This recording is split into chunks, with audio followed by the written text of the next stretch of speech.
Shalom, salam sukacita. Mari kita baca di dalam Galatia pasal yang ke-6, ayat 3 sampai ayat yang ke-5.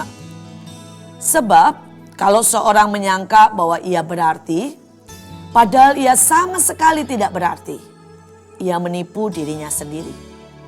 Baiklah tiap-tiap orang menguji pekerjaannya sendiri, maka ia boleh bermegah melihat keadaannya sendiri dan bukan melihat keadaan orang lain. Sebab tiap-tiap orang akan memikul tanggungannya sendiri.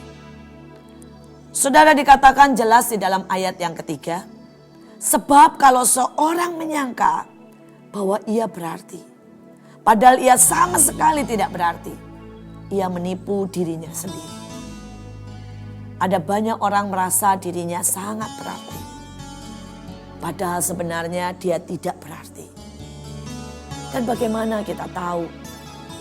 Saya cuma mau supaya kita belajar dan mengambil sebuah contoh.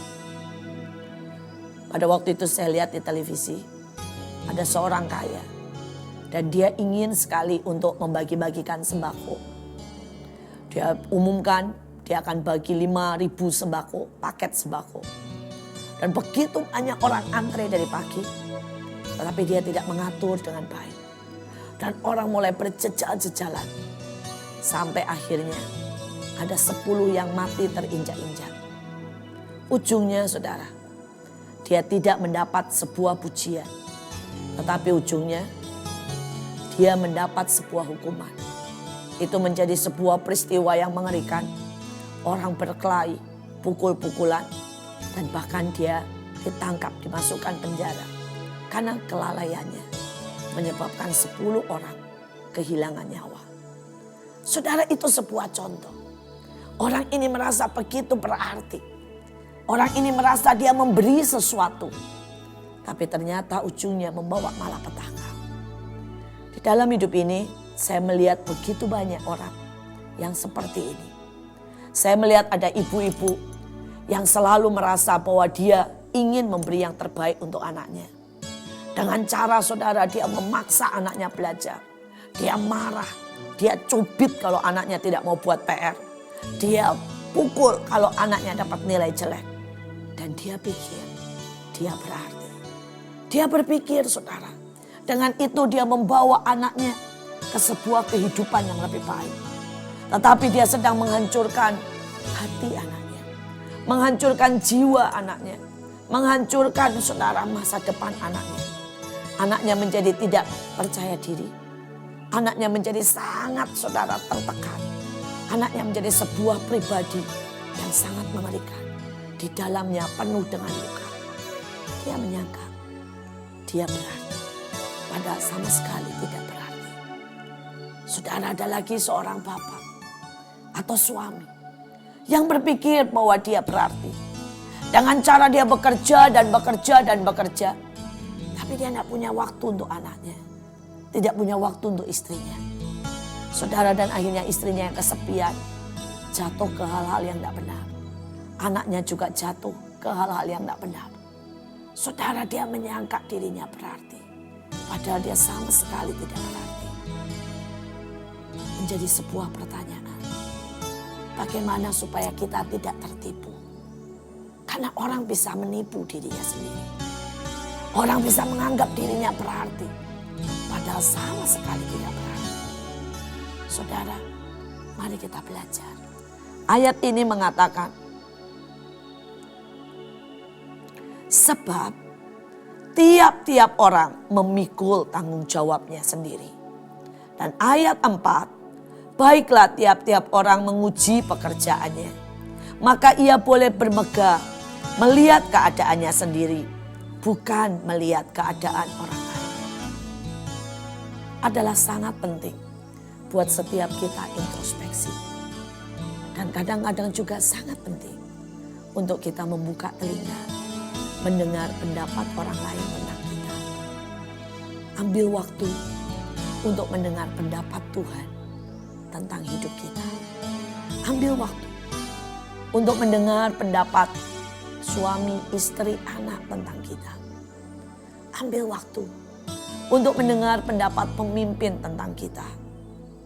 Dan pada waktu kita belajar untuk mengambil waktu dan mendengarkan, kadang-kadang kita dengar yang tidak enak. Mungkin beberapa akan mulai berkata kepada kita, "Mama terlalu cerewet." Mungkin suami kita mulai berkata, "Saya tidak suka dengan sikapmu yang terlalu mengontrol." Mungkin pemimpin kita mulai berkata, "Kamu malas, kurang ini dan kurang itu." Tapi pada waktu kita mulai belajar untuk menilai, untuk introspeksi. Seperti ayat 4. Baiklah tiap-tiap orang menguji pekerjaannya sendiri. Jangan sampai. Paulus berkata ada begitu banyak orang yang berpikir dia sedang membangun sesuatu. Tetapi di Alkitab dikatakan ada orang yang membangun dari emas. Ada yang membangun dari perak. Ada yang membangun dari jerami. Dan setiap orang membangun masing-masing sesuai dengan yang dia pikir baik. Tetapi kita tahu Alkitab berkata, semua yang dari jerami, semua yang dari kayu, semua yang dari emas akan melewati sebuah ujian. Dan pada waktu melewati ujian itu maka ada yang rubuh dan tidak berbekas. Ada yang terbakar habis. Sehingga tidak ada artinya, sia-sia semuanya. Dan saat itulah kita akan sangat menyesal. Kalau kita ternyata membangun bukan dari emas, tetapi dari jerami. Saya akan tutup dengan sebuah kesaksian. Ada seorang pendeta dari Korea. Dia berpikir dia membangun buat Tuhan. Saudara, dia punya 5 gereja. Dia membangun sebuah pelayanan yang great, yang besar. Saudara, dia menulis puluhan buku. Dan dia memperkaya dirinya. Karena dia selalu berkata, orang Kristen harus diberkati. Sehingga dia punya beberapa rumah. Dia punya 10 mobil mewah. Dan buat dia adalah sebuah kehormatan. Kalau dia bisa pergi naik mobil mewah. Dan orang lain berkata, lihat sungguh, dialah seorang yang dihormati. Saudara, sekali waktu dia kena stroke. Dan waktu dia kena stroke, dia dibawa Tuhan ke surga. Dan dia sangat kaget. Pada waktu sampai di surga, rumah dia cuma 1 petak kecil. Dan dia nangis, dia bilang, Tuhan, kenapa ini terjadi dalam hidup saya? Dan saat itu Tuhan berkata, karena engkau sudah tidak lagi menginjil. Engkau menginjil dan mencari jiwa. Itu cuma pertama. Mungkin cuma 1-2 orang. Dan setelah itu engkau tidak pernah lagi menginjil. Tuhan berkata engkau membangun semuanya itu untuk nama baikmu. Untuk kemewahanmu. Dan Tuhan bilang 10 mobil mewah. Berapa rumah yang kosong. Semuanya itu adalah kebodohan. Karena semua itu seperti talenta yang disimpan di tanah dan tidak dipakai untuk kemuliaan Tuhan. Saudara, dia nangis, dia bertobat. Dia berkata, Tuhan, saya pikir semuanya itu berarti. Tetapi ternyata di hadapan Tuhan tidak berarti. Dia mengajar dari satu konferensi kepada konferensi lain. Dia bicara tentang doktrin. Dan ternyata buat Tuhan itu tidak penting. Tuhan berkata perbedaan doktrin tidak penting. Tapi justru unity lah.